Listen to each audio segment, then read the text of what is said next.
दोस्तों आज के समय में भारत बड़ी ही तेजी से आगे बढ़ रहा है, चाहे वो इकोनॉमी के मामले में हो या फिर देश के रूप में उसके पावर के मामले में। हर सेक्टर में आज भारत तेजी से विकास कर रहा है और कई चीजों में तो विकसित देशों को भी पीछे छोड़ता जा रहा है। आज हम इस वीडियो में भारत के 10 मेगा प्रोजेक्ट यानी कि भारत के 10 सबसे बड़े प्रोजेक्ट के बारे में बात करेंगे जो 2023 तक भारत को बदल कर रख देंगे, जिनके बारे में जानने के बाद आप भी गर्व से कहेंगे सारे जहां से अच्छा हिंदुस्तान हमारा। ये वीडियो बड़ी ही दिलचस्प होने वाली है, तो हमारे साथ अंत तक जरूर बने रहिएगा और आपसे एक निवेदन है कि कमेंट में जय हिंद जरूर लिख दीजिएगा। तो चलिए वीडियो शुरू करते हैं।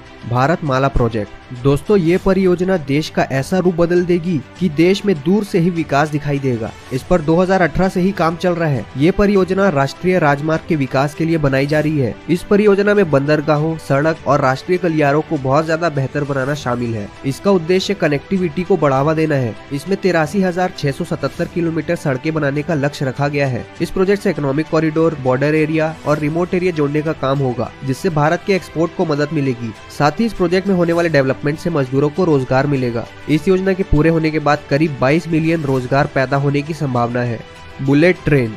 भारत ने जापान के साथ समझौता करने के बाद मुंबई से अहमदाबाद के बीच जापानी तकनीक से बुलेट ट्रेन शुरू करने की घोषणा की थी और सितंबर 2017 में इस प्रोजेक्ट की शुरुआत कर दी गई थी और अब इस परियोजना के 2023 तक पूरा होने की उम्मीद की जा रही है। ये प्रोजेक्ट भारत के लिए बहुत बड़ा प्रोजेक्ट साबित होने वाला है। इस ट्रेन की रफ्तार 320 किलोमीटर प्रति घंटे की होगी और जहाँ अभी अहमदाबाद से मुंबई का सफर बस से 9 घंटे और ट्रेन से 6 घंटे का है, वही बुलेट ट्रेन से इस सफर को 2 घंटे 7 मिनट में पूरा किया जा सकेगा। इस प्रोजेक्ट में लगभग 25,000 करोड़ रुपए की लागत होगी। सरकार का कहना है कि इस प्रोजेक्ट की सफलता के बाद भारत के बाकी शहरों में भी इस ट्रेन की शुरुआत की जाएगी। आदित्य L1। दोस्तों इसरो बिना किसी रुकावट के पूरे समय सूरज को ऑब्जर्व करने और उसके डेटा को इकट्ठा करने के लिए आदित्य L1 नाम के प्रोजेक्ट पर काम कर रहा है। ये भारत का पहला मिशन होगा जो कि सिर्फ सूरज का अध्ययन करने के लिए होगा। इस प्रोजेक्ट के तहत भारत इस आदित्य L1 सैटेलाइट को सूरज और पृथ्वी के बीच भेजेगा। ये प्रोजेक्ट काफी मुश्किल भी है क्योंकि सूरज का अध्ययन कर पाना इतना आसान नहीं है, क्योंकि सूरज के पास के जो कंडीशन है वो एक सैटेलाइट के लिए इतने अच्छे नहीं है। तो इस मिशन में अगर छोटी सी भी दिक्कत आती है तो ये मिशन पूरी तरह से बर्बाद भी हो सकता है। पर अगर ये मिशन सक्सेसफुल रहा तो ये मिशन दुनिया भर में भारत की बहुत बड़ी अचीवमेंट बन जाएगी और भारत के पावर का डंका पूरी दुनिया भर में बजेगा।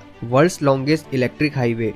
दोस्तों अब हमारे देश में इलेक्ट्रिक हाईवे बनने वाला है, वो भी दुनिया का सबसे लंबा इलेक्ट्रिक हाईवे, जिसकी लंबाई लगभग 1300 किलोमीटर की होगी और इस एक्सप्रेस वे पर लगभग 350 किलोमीटर का काम हो चुका है। अभी हाईवे में 8 लेन बनाए जा रहे हैं। इसके अलावा 4 लेन और बढ़ाए जाएंगे, 2 जाने के लिए और 2 आने के लिए, और ये चारों लेन सिर्फ इलेक्ट्रिक वाहनों के लिए ही होंगे। पूरे रूट पर 92 यानी 92 स्थानों पर इंटरवल स्पॉट डेवलप किया जाएगा, जहाँ पर लोग अपनी गाड़ियों को चार्ज कर पाएंगे। ये देश का पहला एक्सप्रेस वे होगा जिसमें डेडिकेटेड इलेक्ट्रिक व्हीकल 4 लेन होगी। सड़क और परिवहन मंत्री नितिन गडकरी ने बताया कि इस एक्सप्रेस वे का काम जनवरी 2023 तक कंप्लीट हो जाएगा। इसके पूरे तैयार हो जाने से समय तो बचेगा ही, साथ ही प्रदूषण को कम करने में भी काफी मदद मिलेगी। इस प्रोजेक्ट की लागत लगभग 1 लाख करोड़ की है। आपको बता दें कि वर्तमान में दुनिया का सबसे लंबा इलेक्ट्रिक हाईवे बर्लिन में है, जो कि सिर्फ 109 किलोमीटर लंबा है। और अगर हमारे सरकार की योजना सफल होती है तो हमारे भारत के पास होगा दुनिया का सबसे लंबा इलेक्ट्रिक हाईवे। इसी बात में एक लाइक तो बनता है दोस्तों। कच्ची दरगाह Bidupur bridge.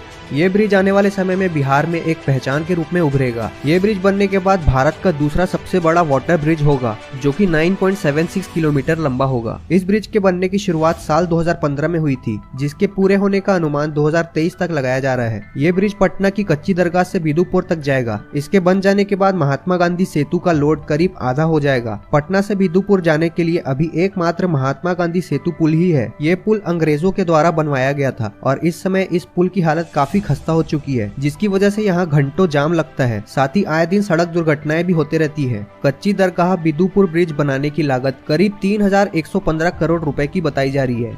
Mumbai to Dubai under sea train project. दोस्तों ये प्रोजेक्ट काफी चौंका देने वाला है। आबू धाबी पानी के नीचे करीब 2000 किलोमीटर लंबा रेल मार्ग बनाने की योजना बना रहा है, जो हमारे देश के शहर मुंबई को यूनाइटेड अरब एमिरेट्स के फुजायरा शहर से जोड़ेगा। और होश उड़ाने वाली बात तो ये है कि ये पानी के अंदर चलने वाली ट्रेन केवल 2 घंटे में ही भारत के मुंबई शहर से यूनाइटेड अरब एमिरेट्स के फुजायरा शहर तक पहुंच जाएगी। ये अंडर सी ट्रेन दोनों देशों के यात्रियों, पर्यटकों और श्रमिकों का ट्रांसपोर्ट करने के साथ साथ नर्मदा नदी से यूनाइटेड अरब एमिरेट्स में पानी एक्सपोर्ट करेगा और यूनाइटेड अरब एमिरेट्स से तेल हमारे देश में इंपोर्ट होगा। और इस प्रोजेक्ट के सफल होने से भविष्य में होने वाला इंपोर्ट एक्सपोर्ट का काम काफी सस्ता हो जाएगा।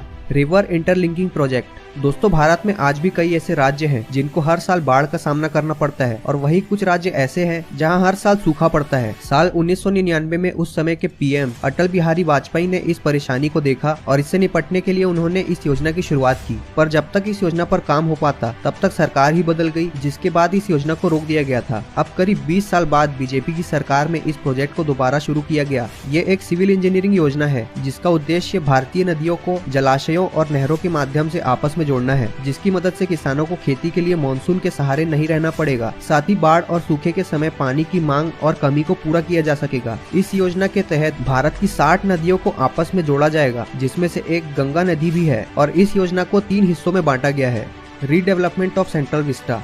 इस प्रोजेक्ट के अंदर भारत की कई ऐसी चीजें हैं जिनको रीडेवलप किया जा रहा है, जिसमें से एक भारत का इस समय का संसद भवन भी है, जिसे 1927 में ब्रिटिशर्स के द्वारा बनाया गया था। वर्तमान के संसद भवन में केवल 790 सांसदों के बैठने की ही व्यवस्था है, लेकिन जो संसद भवन नया बनवाया जा रहा है उसमें 1272 सांसदों के बैठने की व्यवस्था होगी, जिसमें लोकसभा के 888 सांसद और राज्यसभा के 384 सांसद बैठ सकेंगे और इस संसद भवन में 4 फ्लोर्स होंगे। इसके बनने की शुरुआत सितंबर 2021 में हो गई थी और इसका फेज 1 2022 में बनकर तैयार हो चुका है, जिसका उद्घाटन खुद प्रधानमंत्री नरेंद्र मोदी ने किया था। फरवरी या मार्च 2023 तक इसके पूरे होने की संभावना है। ये प्रोजेक्ट करीब 1.5 एकड़ में फैला हुआ है और इसको बनाने की कुल लागत 20,000 करोड़ की है। इसका पूरा काम टाटा प्रोजेक्ट को दिया गया है, जिसमें प्रधानमंत्री और राष्ट्रपति के लिए भी नए भवन बनवाए जाएंगे। वंदे भारत मिशन। दोस्तों वंदे भारत की पहली ट्रेन साल 2019 में नई दिल्ली से बनारस चलाई गई थी और दूसरी ट्रेन नई दिल्ली से वैष्णो देवी मंदिर के लिए चलाई गई थी और दोनों ट्रेन की अगर बात करें तो दोनों ही ट्रेन पूरी तरह से सफल रही और अब सरकार ने करीब 500 वंदे भारत ट्रेन चलाने का लक्ष्य रखा है और इसकी मदद से पुरानी रेलवे ट्रेन जैसे राजधानी और शताब्दी से वंदे भारत ट्रेन को रिप्लेस किया जाएगा, जिसकी मदद से रेलवे में नए रेवेन्यू देखने को मिलेंगे। प्रोजेक्ट हिमांग।